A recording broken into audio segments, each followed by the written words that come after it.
జరిగిన చర్చకు గౌరవనీయులు పెద్దలు డిప్యూటీ సీఎం గారు పవన్ కళ్యాణ్ గారు మాట్లాడతారు. గౌరవ సభాపతి గారికి నా హృదయపూర్వక నమస్కారం. ఎంతో హుందాగా ఈ గౌరవ చట్టసభను నడుపుతున్న మీ విధి విధానాలకి, అలాగే చట్టసభలో సమయపాలనను పాటిస్తూ సభ్యులందరూ ఎంతో హుందాగా, ఎంతో గౌరవప్రదంగా ప్రజా సమస్యల్ని, వాటి పరిష్కార మార్గాలను వెతకాలని మా అందరికీ మీ అపారమైన అనుభవంతో దిశానిర్దేశకత్వం చేస్తున్న మీకు జనసేన పార్టీ తరపు నుంచి, మా ఎన్డీఏ కూటమి తరపు నుంచి నా హృదయపూర్వక నమస్కారం, కృతజ్ఞత. సాంకేతికంగా ఇది 3వ బడ్జెట్ సమావేశం అయినప్పటికీ పూర్తి స్థాయి బడ్జెట్ సమావేశంగా ఇది 2వది.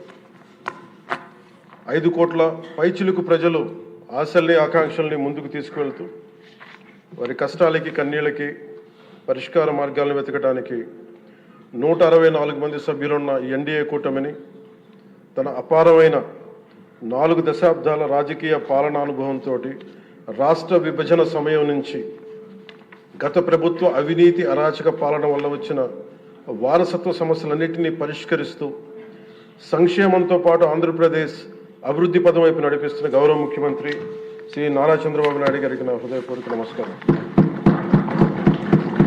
మంత్రివర్గ సహచరులకి, తోటి శాసనసభ్యులకి నమస్కరిస్తున్నాను. ఇంకో 3 నెలల్లో 2 సంవత్సరాల పాలనని పూర్తి చేసుకోబోతున్న ఎన్డీఏ ప్రభుత్వం చాలా కాల పరీక్షలను తట్టుకొని ఒక అరాచక పాలన ఎదుర్కొని ఎన్నికల సమరంలో విజేతగా నిలబడింది. మనల్ని గెలిపించి ఈ నేలకి సేవ చేసిన భాగ్యం కలిగించినందుకు 5 కోట్ల రాష్ట్ర ప్రజలకు కృతజ్ఞత చేతులెత్తి నమస్కరిస్తున్నాను.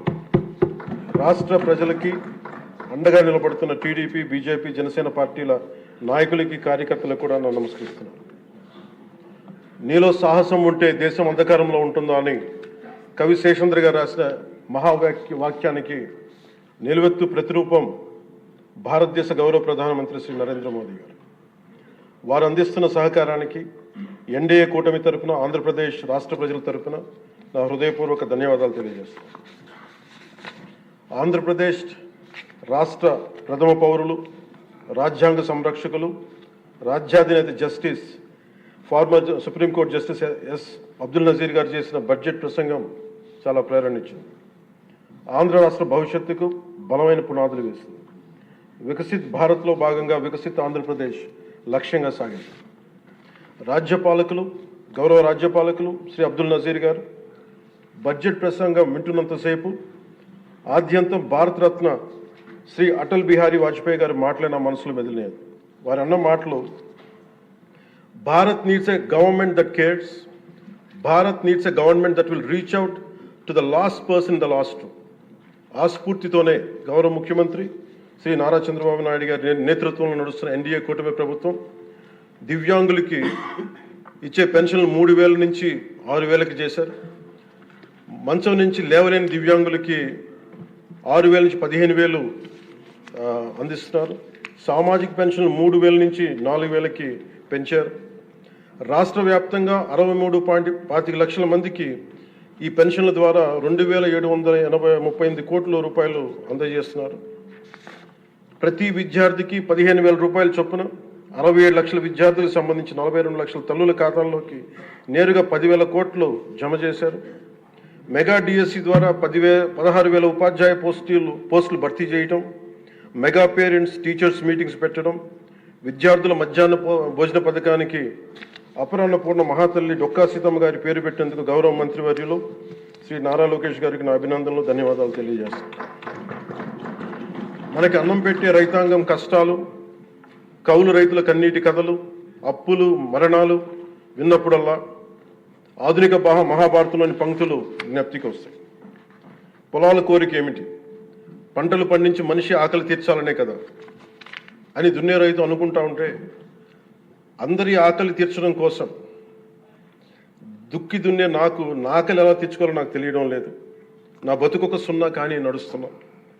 చెట్టుగా ఉంటే ఏడాదికి ఒక వసంతమన్నా దక్కేది, కానీ మనిషిని అన్ని వసంతాలు కోల్పోయానని రైతు బాధపడతా ఉంటే, అలాంటి అన్నం పెట్టే రైతాంగాన్ని గత ప్రభుత్వం రైతుల నుంచి కొనుగోలు చేసిన ధాన్యానికి 1,674 కోట్లు చెల్లించకపోతే గౌరవ ముఖ్యమంత్రి శ్రీ నారా చంద్రబాబు నాయుడు గారి నాయకత్వంలోని ఈ ఎన్డీఏ కూటమి ప్రభుత్వం వచ్చిన వెంటనే 1674 కోట్ల బకాయిలు చెల్లించింది అధ్యక్ష.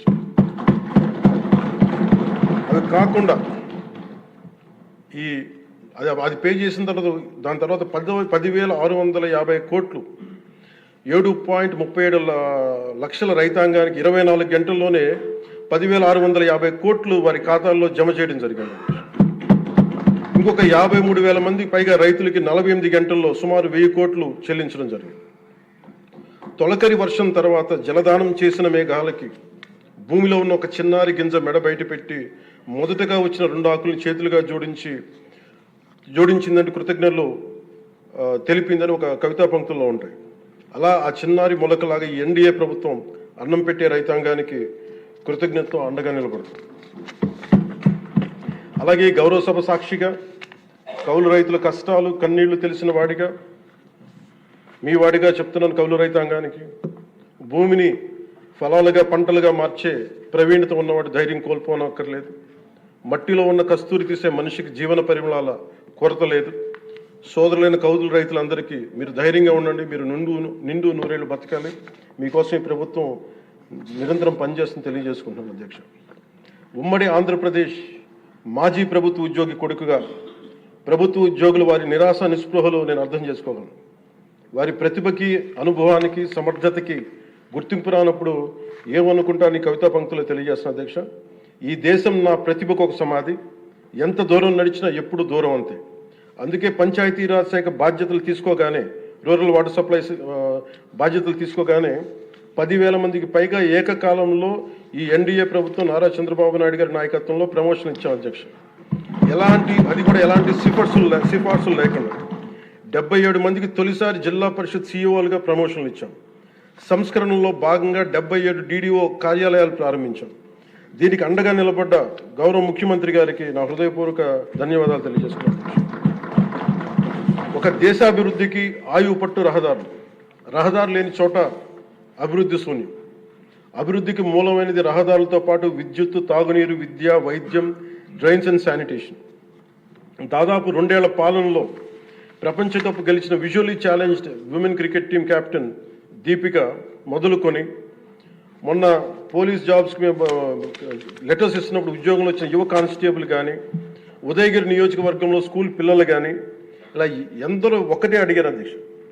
మాకు కనీసం నడవడానికి, మా స్కూల్కి వెళ్ళడానికి, మా ఊర్లు వెళ్ళడానికి, మాకు రిలేటెడ్ ఊర్లు వెళ్ళడానికి రోడ్లు వేయండి అని నిండు గర్భిణీలు కూడా ప్రాణాలు అరచేతులు పట్టుకుని కొండలు గుట్టలు దాటుకునే పరిస్థితుల్లో జాతీయ ఉపాధి హామీ పథకం కింద PM జన్మన్ రాష్ట్ర ప్రభుత్వ నిధులతోటి అడవి తల్లి బాట పేరిట 625 గిరిజన గ్రామాలను అనుసంధానిస్తూ 1,005 కోట్లతోటి 1,069 కిలోమీటర్ల రహదారుల నిర్మాణం చేపట్టాం. దాంట్లో దాదాపు సగం పైగా రోడ్ల నిర్మాణం పూర్తి చేశాం. కొన్ని రోడ్లు గంటల వ్యవధిలో కూడా మంజూరు చేశాం అధ్యక్ష. అలాగే మారుమూల ప్రాంత ప్రజలు, గిరిజన ప్రాంత ప్రజలు గొంతిమ కోరికలు కోరలేదు అధ్యక్ష. వారు అడుగుతుందల్లా చిన్నపాటి రోడ్ల సౌకర్యం వారు అడిగేది. ఆ రోడ్లు మంజూరు చేసినప్పుడు, పూర్తి చేసినప్పుడు ఆ ప్రజల కళ్ళలో నాకు అనిపించేది ఇవే.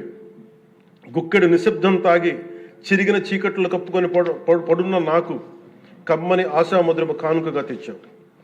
స్వాతంత్రం వచ్చి 7 దశాబ్దాలు దాటిన విద్యుత్ వెలుగులు లేని 17 కుటుంబాలు చెంది ఒక మారుమూలన గిరిజన గ్రామానికి ₹1,00,00,000 పైగా వెచ్చించి 17 కుటుంబాలున్న గ్రామానికి 9.6 కిలోమీటర్ల మేర 200 పైగా విద్యుత్ స్తంభాలను పాతి ట్రెడిషనల్ పవర్తో పాటు PM జన్మన్ పథకం కింద సోలార్, విండ్ ఎనర్జీతో పాటు హైబ్రిడ్ విద్యుత్ వ్యవస్థని ఏర్పాటు చేశాం అధ్యక్ష.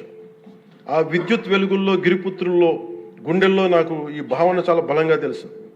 వెలిగిన బల్బును చూసి వారు ఒకటే అనుకున్నారు అధ్యక్ష, పొద్దు గుంకితే చీకట్లో బతికే ప్రజలు ఆ వెలుగుతున్న బల్బును చూసి ఎన్నాళ్ళకి మాతిదిగా వచ్చాం, ఈ సుధుల కుటీరానికి ఇంత వెలుతురుని తెచ్చామని వారి గుండెల్లో ఉన్న వారికి ఆ భావన నాకు నిజంగా తెలిసింది అధ్యక్ష. గౌరవ ప్రధాని శ్రీ నరేంద్ర మోదీ గారు వ్యక్తిగతంగా జల్ జీవన్ మిషన్ చాలా ఇష్టపడి ఎంతో బడ్జెట్ దాదాపు 191,011 కోట్లు ఆయన 1924 మధ్యలో ఈ జల్ జీవన్ మిషన్కి బడ్జెట్నిచ్చి ఈ దేశ సగటు పౌరుడికి కనీసం సరాసరి 55 లీటర్ల రక్షిత మంచినీరు అందించాలని లక్ష్యంగా ముందుకు వస్తే గత ప్రభుత్వం కేంద్రం నుంచి 27,000 కోట్లు కేంద్ర ప్రభుత్వం ఆమోదం తెలిపితే ఖర్చు పెట్టింది వాళ్ళు దాదాపు కేవలం 4,000 కోట్ల అధ్యక్ష. అందులో కేంద్రం వాటా 2,000 కోట్లు. 4,000 కోట్లు ఖర్చు చేసి పైప్ లైన్లు వేయడం తప్ప ఒక్క గ్రామానికి సంపూర్ణంగా నీరు ఇచ్చింది లేదు.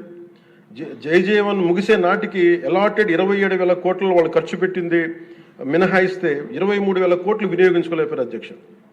అలాగే అది ఎక్స్పైర్ అయిపోయిన తర్వాత కూటమి ప్రభుత్వం నారా చంద్రబాబు నాయుడు గారి నాయకత్వంలో అధికారంలోకి వచ్చిన తర్వాత ముఖ్యమంత్రి గారు కూటమి నేతలందరూ కలిసి కేంద్ర నాయకత్వాన్ని అడిగి ఇంకొక పొడించుకోగలిగాం. ఈ ప్రయత్నంలో 1,242 కోట్లతో Uddanam, Dhone, Pulivendula multi village project స్కీమ్స్ని మే నాటికి పూర్తి చేయాలని లక్ష్యంతో ముందుకు వెళ్తున్నాం అధ్యక్ష. అలాగే ఈ కొత్త సంవత్సరంలో కూడా కొత్తగా ఇంకొక 5 జిల్లాల ఈ ఎక్స్టెండెడ్ పీరియడ్లో కొత్తగా 5 జిల్లాల పరిధిలో 7,910 కోట్లతోటి వచ్చే 2 ఏళ్లలో పూర్తి చేయాలని లక్ష్యంగా పెట్టుకున్నాం అధ్యక్ష. చిత్తూరు, ప్రకాశం, పల్నాడు, ఉభయ గోదావరి జిల్లాలో చేపట్టిన పనులు పూర్తయితే వచ్చే 30 ఏళ్లలో 1,21,00,000 ప్రజల రక్షిత మంచినీటి అవసరాలను తీరుస్తుంది. మిగిలిన 960 కోట్లతోటి మల్టీ విలేజ్ స్కీమ్స్, అలాగే నీటి ఎద్దడి తీవ్రత ఉన్న పంచాయతీ మంచినీటి సమస్యను తీర్చే విధంగా గౌరవ సీఎం గారి ఆధ్వర్యంలో ప్రణాళికలు సిద్ధం చేస్తున్నాం అధ్యక్ష. గత ప్రభుత్వపు అరాచక, అసమర్థ, అవినీతి పాలన వారసత్వపు సమస్యలు ఎంతో ఎన్డీఏ ప్రభుత్వానికి చాలా పెను సవాల్గా మారినాయి. కానీ ముఖ్యమంత్రి గారి పరిపాలనా అనుభవం అన్నింటినీ అధిగమిస్తూ ఇచ్చిన మా ప్రతి మాటని నిలబెట్టుకుంటూ ముందుకెళ్తున్నాం. సంక్షేమం, అభివృద్ధి రెంటిని సమన్వయపరుచుకుంటూ ముందుకు వెళ్తున్నాం. మొన్న గవర్నర్ గారి ప్రసంగంలో అదే ప్రస్ఫుటంగా గోచరించింది. అలాగే ఈ సందర్భంలో గవర్నర్ శ్రీ అబ్దుల్ నజీర్ గారి వ్యక్తిత్వం గురించి ప్రత్యేకంగా చెప్పుకోవాలి అధ్యక్ష. Is a great scholar, legal luminary, a humanist, a devout religious man with a respect for all religions and a great patriot. People of Andhra Pradesh and our NDA government is fortunate for having him as our beloved governor అధ్యక్ష. అలాంటి ఉన్నతమైన వ్యక్తి ముందు ఆ 11 మంది సభ్యులు వారి ప్రసంగ సమయంలో వెల్లోకి వచ్చి రభస చేసిన విధానం చూస్తే నాకు ఒకటే అనిపించింది అధ్యక్ష, హనుమంతుడి ముందు కుప్పి గంతులు వేయడం ఏంటి అని. అలాగే 151 నుంచి 11 సభ్యులకి పడ్డ వారిని చూసి మనం అందరం కూడా నేర్చుకోవాల్సింది, గుర్తుపెట్టుకోవాల్సింది అది భారతరత్న వాజ్పేయి గారి మాటల్లో, democracy రెsts on one belief, and that is when leaders cannot solve the problems, the people will. అందుకని ఇది మనం చాలా జాగ్రత్తగా మన భారతరత్న వాజ్పేయి గారి మాటల్ని మనం తీసుకోవాలి అధ్యక్ష. అలాగే under guidance of honourable CM Shri CBN Chandrababu Naidu garu ఈ భారతరత్న వాజ్పేయి గారి మాటల్లోనే వారు దాన్ని తెలియజేస్తాం అధ్యక్ష. The challenges we are facing ahead, మనకున్న ఛాలెంజెస్ కానీ ఉన్న సమస్యలన్నింటినీ భవిష్యత్ వికసిత్ ఆంధ్రప్రదేశ్ దిశగా ఎలా వెళ్ళాలి అని అనుకుంటే అది వాజ్పేయి గారి మాటలను చెప్తాను అధ్యక్ష. It's no problem we cannot tackle, no challenge we cannot face, no opportunity we cannot seize. Jai Hind and జై భారత్.